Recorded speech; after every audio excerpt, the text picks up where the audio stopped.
البدع والأهواء، أهل البدع العقائدية وأهل البدع السياسية. نقول بيننا وبينكم السلف، بيننا وبينكم الكتب، كان فيقول البدع بيننا وبينكم. الرحمن الرحيم. قال الإمام النووي رحمه الله تعالى Al-Haditsus Sadis wa Tis'un ba'da Sittimi'ah 696. An Abi Hurairah radhiyallahu anhu qala Rasulullah sallallahu alaihi wasallam. Dari Abi Hurairah radhiyallahu anhu yang mengatakan Rasulullah sallallahu alaihi wasallam bersabda, "Kanat Banu Israil tasusuhumul anbiya." Dulu Bani Israel itu selalu diatur, dikelola, dikendalikan oleh para nabi. Kullama halaka nabiyyun khalafahu nabi. Setiap kali ada nabi yang meninggal dunia, maka nabi itu digantikan oleh nabi yang lain. Wa innahu la nabiyya ba'di, dan sesungguhnya tidak ada nabi setelahku. Wa sayakunu ba'di khulafa'u fayaksurun, dan nanti sepeninggalku akan terbentuk para khulafa, para pemerintah yang menggantikan aku, lalu mereka menjadi banyak.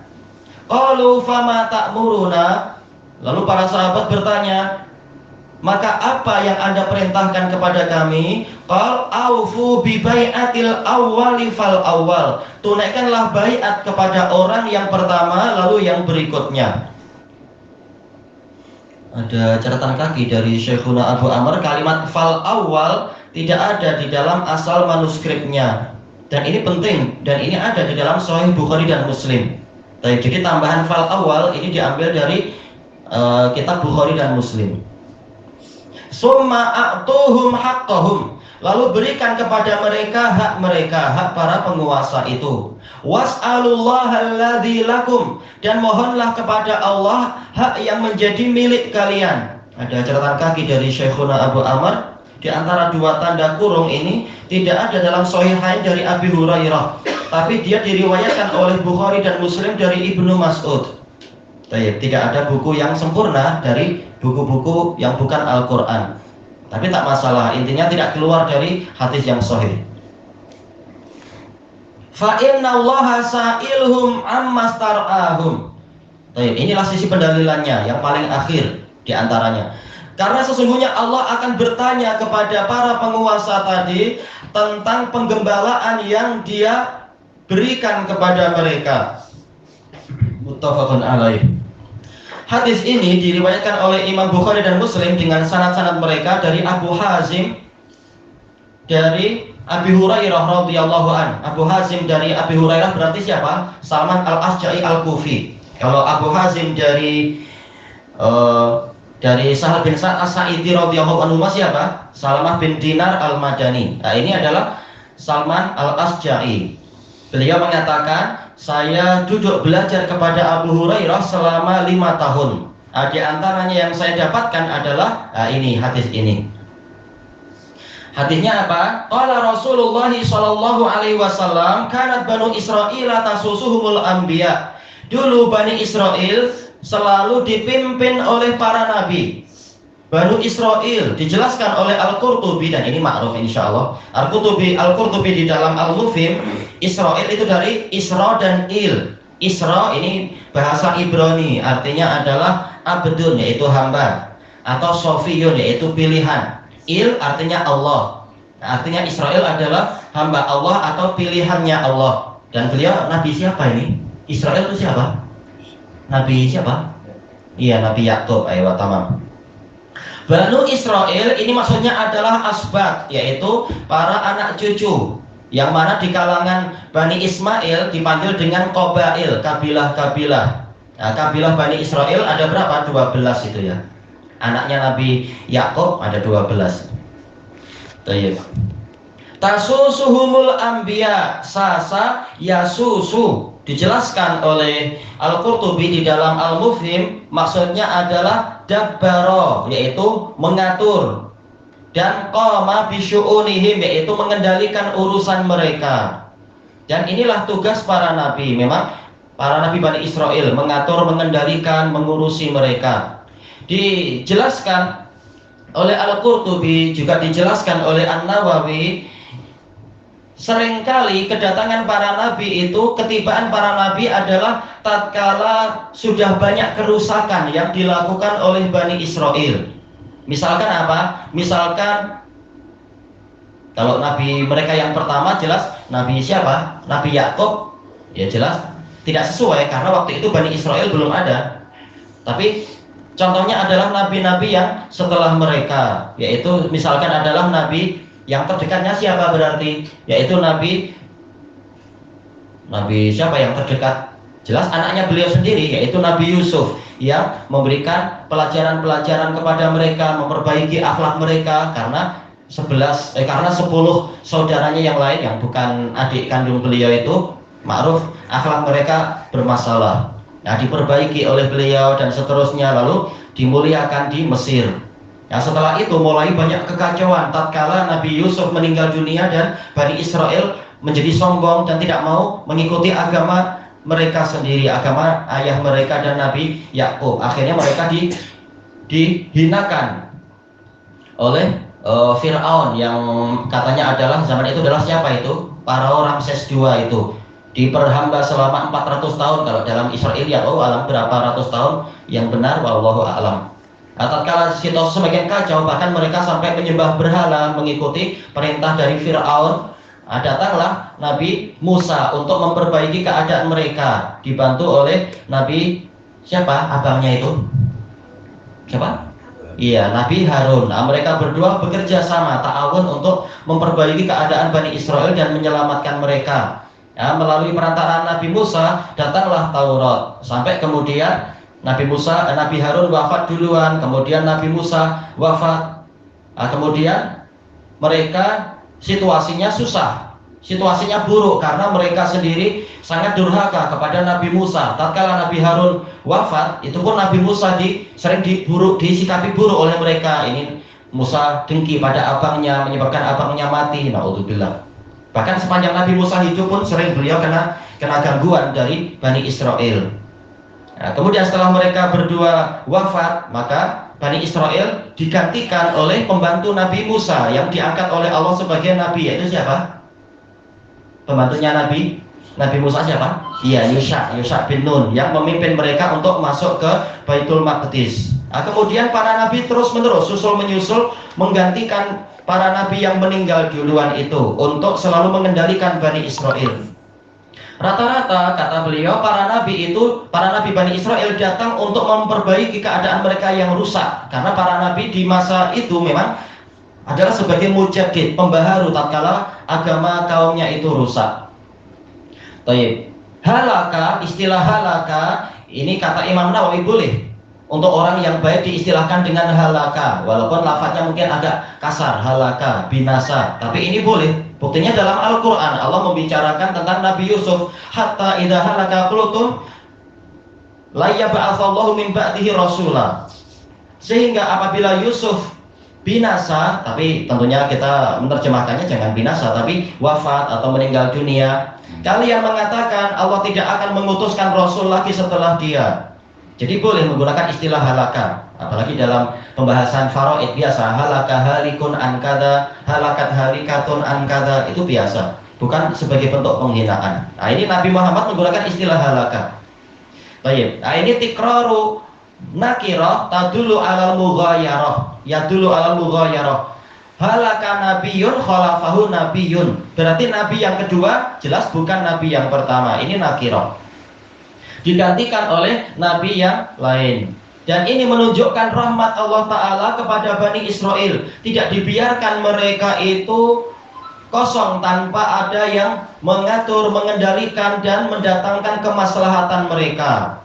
Jelas kalau pemimpinnya adalah nabi, Masya Allah, doanya terkabul, bimbingannya selalu sesuai dengan wahyu.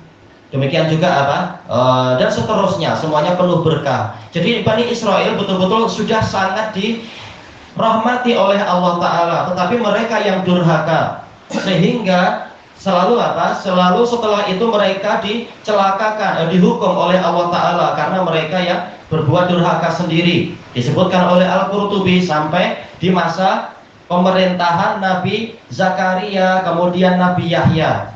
Pemerintahan dari sisi apa? Pemerintahan dari sisi spiritual ataupun dari sisi politik sudah dicabut dari Bani Israel tatkala mereka durhaka. Kekuasaan mereka terbesar adalah di zaman Nabi Sulaiman yang melanjutkan pemerintahan ayahnya yaitu Nabi Dawud. Kekuasaan terbesar Bani Israel. Tapi tatkala Nabi Sulaiman meninggal, mereka berebut sendiri, bahkan mengatakan Nabi Sulaiman mampu menunjukkan segalanya karena ada kitab khusus, kitab sihir. Ini durhaka bahkan sampai tingkat tauhid pun kacau. Akibatnya Allah menjadikan mereka dikuasai oleh Bukhtansor dari wilayah mana itu? Dari wilayah Bukhtansor yaitu Babilonia baru, yaitu di Irak. Yang sebelumnya adalah siapa? Siapa yang sebelumnya Babilonia lama itu? Hammurabi, iya Hammurabi. Sementara untuk yang di wilayah Palestina, mereka dihancurkan oleh kekuasaan Romawi yang membesar. Nanti kekuasaan Bukhtansor dan anak-anaknya dihancurkan oleh kekuasaan Persia dan seterusnya itu. Memang biasa kerajaan saling memakan satu sama lain. Cuma Bani Israel sudah ada kitab suci, sudah ada nabi, kenapa kalah? Karena mereka durhaka terhadap nabi dan kitab suci tersebut. Sampai kemudian nabi terakhirnya adalah Nabi Isa, itu pun mereka berusaha membunuh beliau. Padahal Nabi Isa datang dengan kepemimpinan yang bagus, berkah yang besar, bahkan orang yang buta pun boleh disembuhkan dan sebagainya. Tapi mereka lebih suka bekerja sama dengan para penjajah untuk melawan nabinya sendiri. Intinya dijelaskan oleh Imam Nawawi rahimahullahu ta'ala, dan juga dijelaskan setelahnya yaitu Ibnu Hajar al-Asqalani, ada isyarat bahwasanya suatu umat tidak layak mereka hidup tanpa adanya pemimpin, karena pasti akan kacau, masing-masing akan memaksakan kehendaknya sendiri. Perlu ada pemimpin yang ditaati untuk mengekang sebagian kekuatan dan untuk menolong kekuatan yang lain yang lemah dan sebagainya. Ada pengendalian. Wa annahu la nabiyya ba'di, dan sesungguhnya tidak ada nabi sepeninggal saya. Maka di sini ada isyarat, ada nas yang jelas. Nabi yang terakhir adalah Nabi Muhammad SAW, yang setelah beliau tidak ada. Maka ini mengisyaratkan bahwasanya syariat Nabi Muhammad itu tidak perlu untuk ditukar. Sampai hari kiamat syariat inilah yang terbaik kalau umat ini berharap memiliki siasat yang tepat, memiliki politik yang tepat. Kalau tidak, mereka hanya akan ditindas, akan dicelakakan oleh kaum yang lain. Dan itu selalu terjadi tatkala mereka sudah berpaling dari syariat Nabi Muhammad SAW. Tapi siapa yang memimpin? Namanya kitab suci, tidak berbicara prakteknya, sebagaimana tidak seperti cara berpikirnya orang Khawarij tatkala Ali dan Muawiyah bertahkim kepada Abu Musa al-Ash'ari dan kepada Amr ibn al-As. Mereka mengatakan inil hukmu illa lillah. Kita itu yaitu tidak ada hukum kecuali milik Allah, dan Allah mewajibkan kita berhukum pada kitab suci. Kalian berhukum pada makhluk, kalian kafir. Lalu orang Khawarij mereka memisahkan diri dan mengkafirkan Ali dan Muawiyah dan seluruh sahabat yang menyertai mereka, menyertai Ali dan Muawiyah. Maka Ali ketika sedang berkhutbah, tahu-tahu ada orang bising-bising di depan mengatakan ini hukmu illa lillah. Anda telah berhukum dengan manusia, bukan dengan kitabullah. Padahal ayat mengatakan begitu. Maka Ali membawa mushaf mengatakan, wahai Quran bicaralah pada mereka. Mereka bilang, wahai Amirul Mukminin, gimana Anda menyuruh sebuah buku berbicara? Beliau bilang, kalian tahu sendiri kan, kitab tak mampu bicara. Tapi ada ulama yang mengatur, ada ulama yang menjadi pelaksana dari kitab itu. Sebagaimana dalam firman Allah Ta'ala, hakaman min ahlihi wa hakaman min ahliha. Jelas suami istri wajib menegakkan hukum Allah. Kalau mengalami kesulitan, masing-masing boleh jadi mengklaim saya yang benar, saya juga punya Quran, saya bahkan punya Quran 3 di rumah, mungkin istri akan bilang gitu. Suami bilang, saya boleh beli 5. Tiap orang boleh mengklaim punya kitab suci. Maka Allah menyuruh apa? Maka hendaknya masing-masing pihak menetapkan ada hakim dari pihak yang ini dan hakim dari pihak itu untuk bermusyawarah. Ternyata perlu adanya pelaksana, yaitu manusia. Demikian pula dijelaskan oleh Imam Ibnu Utsaimin dalam Kitabul Ilm. Al-Quran isinya penuh dengan bantahan terhadap ahli batil. Tetapi kalau ahli batil bicara, banyak masyarakat tak tahu jawabannya dalam Quran yang mereka baca. Perlu adanya ulama, karena buku tak mampu bicara. perlu adanya ulama yang menjelaskan isinya, kemudian menerapkan dalil tadi kepada apa yang sesuai untuk case orang ini, bagaimana kadar dia, dan apa vonis untuk orang ini. Inilah fungsinya para ulama. Walaupun kitab suci sudah ada, walaupun Quran, walaupun dulu kitab suci sudah ada, tetap perlu adanya Nabi untuk menjelaskan isinya. Baik. Quran sudah ada, kitab terbaik tanpa ada kesalahan, tetap memerlukan Nabi untuk menjelaskannya. Dan Rasulullah sudah mengatakan wal ulama warasatul anbiya. Ulama adalah pewaris para nabi. Maka para ulama inilah yang bertugas untuk menerangkan isi Quran dan menerapkan dan menjelaskan pada umat cara penerapannya. Baik. Dijelaskan oleh Al-Qurtubi rahimahullah di dalam Al-Mufhim itu, setelah menyebutkan beberapa dalil tentang keutamaan ulama, beliau mengatakan tatkala seperti inilah posisi ulama, maka umat ini tidak perlu nabi setelah Nabi Muhammad SAW, seperti keperluan Bani Israel. Bani Israel, kata Imam Ibnul Qayyim dalam kitab beliau At-Tibbun Nabawi, mereka terlalu degil, walaupun nampak hebat, tapi untuk agama mereka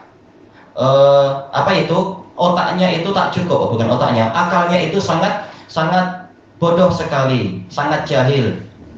Kitab sudah ada, tapi mereka tak paham. Maka perlu level Nabi, bukan level ulama, level Nabi yang untuk membimbing mereka. Sementara umat ini, mereka cerdik, maka tak perlu sampai level Nabi untuk didatangkan sebagai pengganti Nabi Muhammad. Cukup para ulama ya, mereka itu menjelaskan isi kitab suci dan sebagainya. Asal ulama memang ulama, bukan ulama su yang rela menjual kitab suci demi kepentingan duniawi seperti ulamanya Bani Israel.